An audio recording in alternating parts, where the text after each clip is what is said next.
Have you ever seen someone abuse towing power so badly that it pushes a person to bring in a literal tank? Tell me in the comments if anything even close to this has ever happened where you live. The whole mess started on a quiet Wednesday morning when I walked outside and saw my driveway completely empty.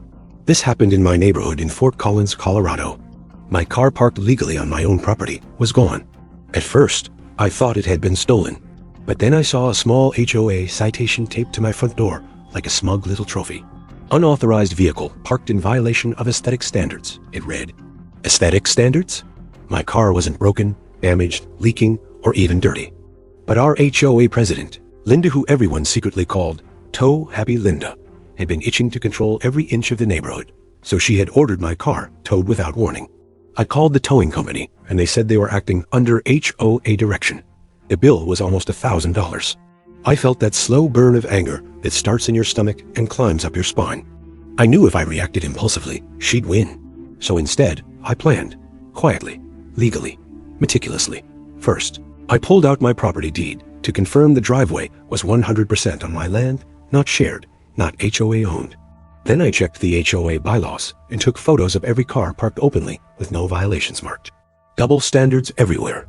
I recorded my call to the city zoning office, where they confirmed the HOA had no authority to tow a vehicle from private property without a safety issue. And then came my perfect revenge idea. A friend of mine owns a historical military restoration yard. He had a fully operational, but legally civilian registered 20-ton tank used for parades and events. So I asked if I could borrow it. He laughed and said, "Absolutely. Send me the date." And I knew exactly when. The next HOA meeting was Saturday afternoon. That morning, with a city permit in hand and everything documented, my friend drove the tank onto my driveway. The ground shook. Neighbors came out recording.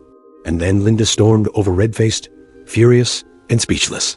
She yelled that the tank violated community standards. But I calmly handed her a printed packet. My deed, the zoning confirmation, the bylaws she ignored, and the towing law she violated. Then I told her the tank was completely legal, registered, insured, and temporarily parked for an educational demonstration, which the city permit explicitly allowed. And I informed her that I had already filed a complaint with the city attorney for unlawful towing. The consequences hit fast. The HOA was forced to reimburse every penny of the towing fee.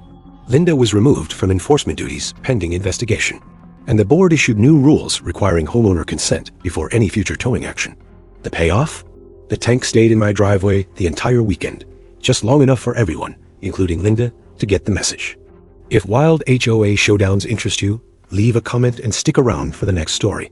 If you love HOA justice stories, like the video and subscribe.